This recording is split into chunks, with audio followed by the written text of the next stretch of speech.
Bonjour et bienvenue dans le SOS Podcast. Je suis ravie de vous retrouver aujourd'hui. On se retrouve toujours dans la saison 5 consacrée à la reconversion professionnelle.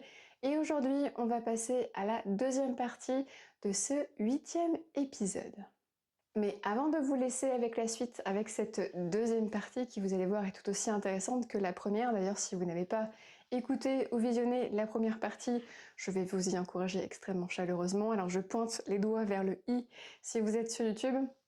Vous avez également le lien sur les plateformes d'écoute en barre d'infos pour pouvoir écouter cette première partie. Petit aparté, sachez également que l'interview de cette saison est désormais en ligne. L'interview d'Aïssata, en pleine reconversion professionnelle, elle aussi, elle est passée du secteur du journalisme à la kinésithérapie. Et vous ne souhaitez absolument pas louper cette belle interview. Aïssata nous partage son parcours, ses idées, ses réflexions, ses obstacles, et également le rapport qu'elle a avec son handicap. Alors, je vous laisserai découvrir lequel. Bref, c'est une femme extrêmement inspirante, extrêmement intéressante, et je ne peux que vous encourager à l'écouter ou encore à regarder cette interview, d'ores et déjà disponible sur la chaîne. On va donc poursuivre cette deuxième partie de ce 8e épisode consacré à ce moment de flou, à ce moment de vide que j'ai appelé être entre deux identités. Avec cette 6e question qui est la suivante. Pourquoi je me compare autant aux autres, même quand je sais que ça ne m'aide pas? Grande question. Très très grande question, et encore plus poignante quand on sait que ce n'est pas bon, qu'on en a conscience, mais que pourtant on le fait quand même. Je pense que ça apprend un grade supplémentaire de tiraillement. Sachez que la comparaison apparaît souvent quand notre confiance intérieure vacille. C'est comme si quelque part on recherchait des repères extérieurs parce qu'on n'en a plus à l'intérieur. Comparer son rythme, son niveau, ses résultats devient comme une sorte de tentative de se situer. Mais on va pas se mentir, cette comparaison, elle révèle surtout sa propre exigence. C'est pourquoi je vous propose d'observer ce qui déclenche cette comparaison. Est-ce qu'on parle de la peur de manquer, le doute sur ses propres capacités, ou encore la pression interne que l'on ressent et que l'on se fait subir? Premier point que je vous propose justement pour rééquilibrer un peu cette question de comparaison, je vous en prie, revenez sur vos propres progrès et mesurez l'évolution par rapport à vous-même. Qui étiez-vous il y a 2 semaines et qui êtes-vous aujourd'hui? S'il y a une personne en référence qu'il est bon de pouvoir comparer,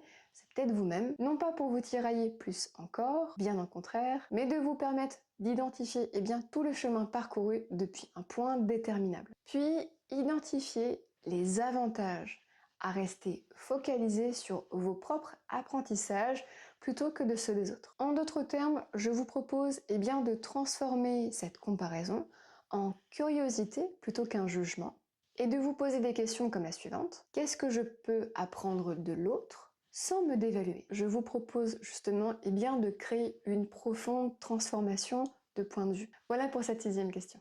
Et on va passer à cette 7e question qui est la suivante. Pourquoi j'ai l'impression que tout ce que j'ai fait avant ne compte plus, comme si j'avais tout approuvé à nouveau?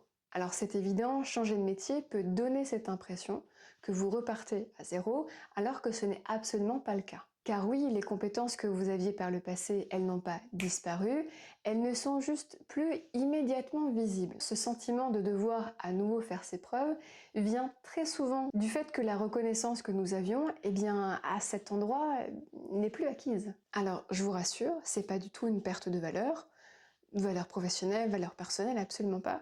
C'est juste un déplacement de la manière dont elle a aujourd'hui de s'exprimer. Et c'est pour ça que je vous encourage à reconnaître la valeur de vos expériences acquises et de la transférer autant que faire se peut dans votre nouveau contexte. Après ces reconnaissances, ces observations, je vous encourage à identifier ces signaux de survalorisation de l'expérience passée versus l'adaptation nécessaire à opérer. Et enfin, accepter que de repartir à zéro sur certains aspects, c'est normal, temporaire et parfois nécessaire. Voilà pour cette 7e question. Et on va poursuivre avec cette 8e question qui est la suivante. Quand je rencontre des difficultés pourquoi je me demande tout de suite si je me suis trompée de voie. Premier point, et je vais faire un pont avec l'épisode 4 où on parlait d'illusion ou de désillusion. Si vous n'avez pas visionné ou vu ces épisodes, évidemment je vais vous y encourager extrêmement chaleureusement. Vous allez voir, ça va vous servir, en tout cas voilà, c'est peut-être un complément d'information avec ce que je vais vous évoquer. L'inconfort est souvent interprété comme une erreur quand on attendait de la clarté ou encore du soulagement grâce à ce projet professionnel. Finalement, ce n'est pas une erreur, c'est juste qu'on a donné et qu'on a projeté à ce projet bien trop de choses qu'il en était capable de supporter. C'est comme si on avait oublié que ces moments d'apprentissage comportent de toute façon des moments de résistance. Et maintenant, après 10 ans d'expérience et voilà, beaucoup d'analyses auprès de milliers de personnes, je vois bien que c'est comme si se demander est-ce que je me suis trompée, c'était une manière pour eux d'amener à se sortir très vite de cet inconfort. Car oui, ce qu'on peut ressentir comme étant difficile, cette difficulté, eh bien elle n'est pas toujours, voire même constamment un signal d'alerte, mais c'est plutôt un passage obligé, un mal nécessaire. C'est pourquoi je vous propose d'observer le mécanisme de cette alerte. Est-ce qu'on parle de peur, est-ce qu'on parle de doute ou est-ce qu'on parle de pression externe? Grâce à cette observation, poursuivez en identifiant la différence entre une difficulté passagère et une réelle incompatibilité. Finalement, prenez du recul et analysez les faits. Quelle difficulté peut être levée grâce à de l'apprentissage ou de la montée en compétences et lesquelles sont structurelles? Voilà pour cette 8e question. Et on va passer à cette avant-dernière question qui est la suivante, la question 9. Comment arrêter d'interpréter chaque inconfort, chaque doute ou chaque fatigue comme un signal d'erreur? Premier point, il peut être utile de faire cette distinction entre ce qui fatigue parce que c'est nouveau et ce qui épuise parce que c'est incohérent. Car oui, tout inconfort n'est pas synonyme de mauvaise direction. Finalement, ce qui change énormément la lecture, c'est d'apprendre à observer ces signaux dans la durée plutôt que dans un instant précis. Autre point extrêmement important qui fait vraiment toute la différence, en tout cas je le vois en consultation, observez les patterns de pensée, observez ces sortes de pensées répétitives qui finalement transforment un inconfort en erreur. De quoi parle-t-on exactement? Mais surtout, reconnaissez que l'inconfort c'est un indicateur, j'ai déjà évoqué par le passé, mais c'est un indicateur d'apprentissage et de progression.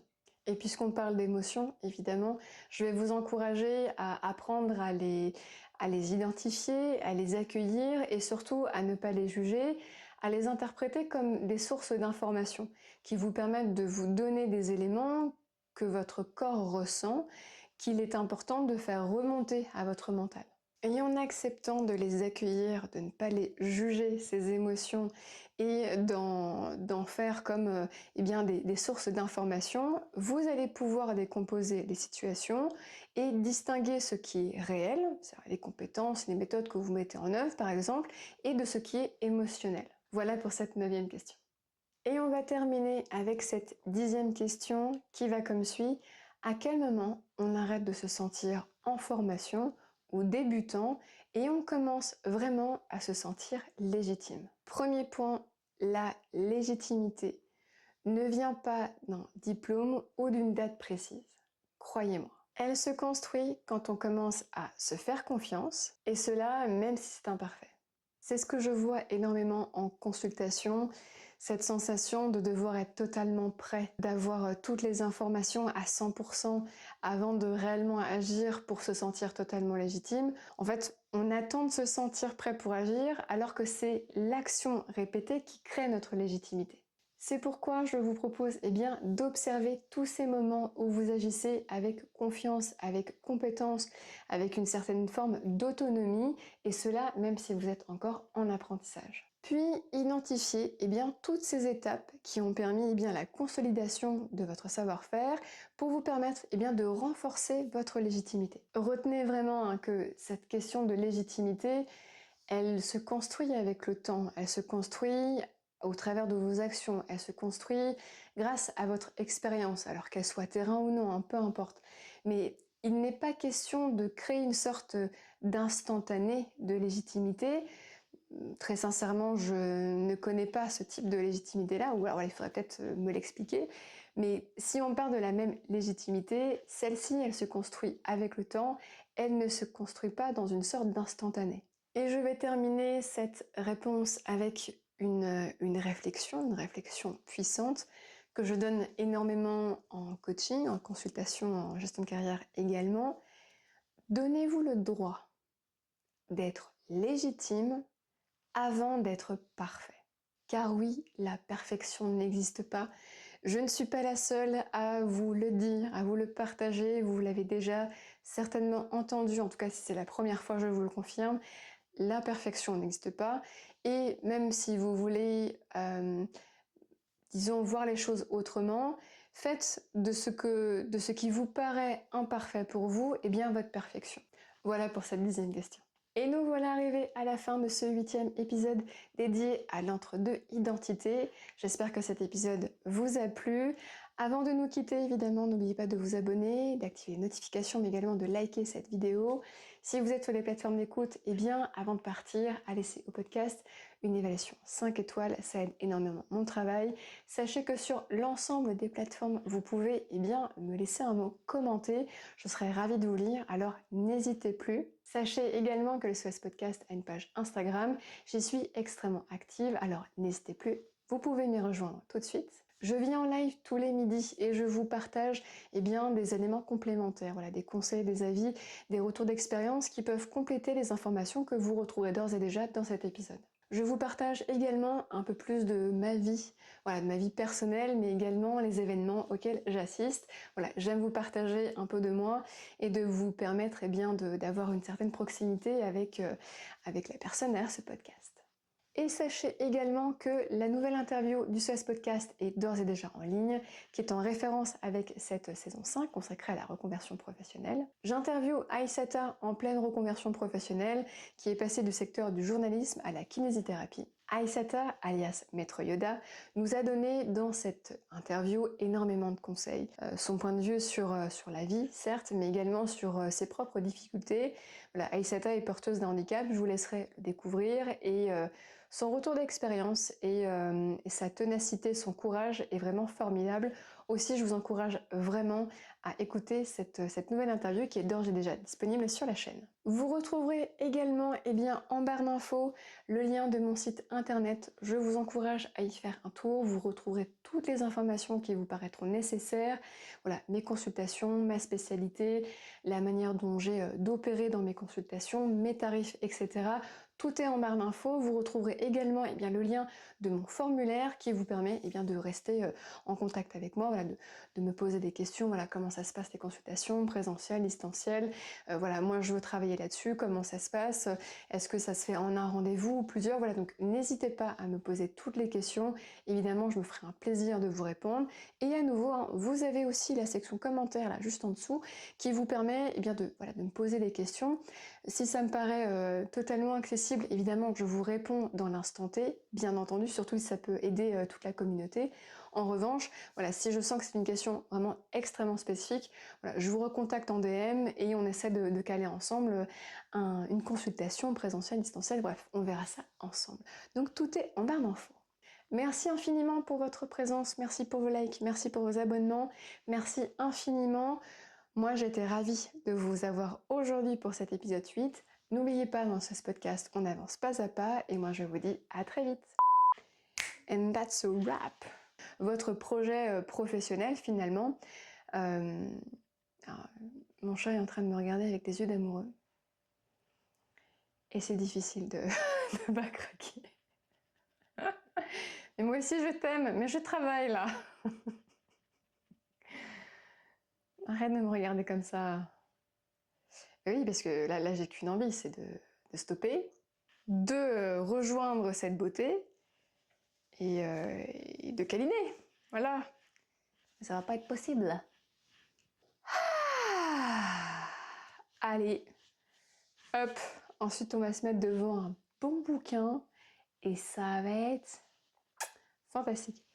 Bon, alors, 1, 2, 3.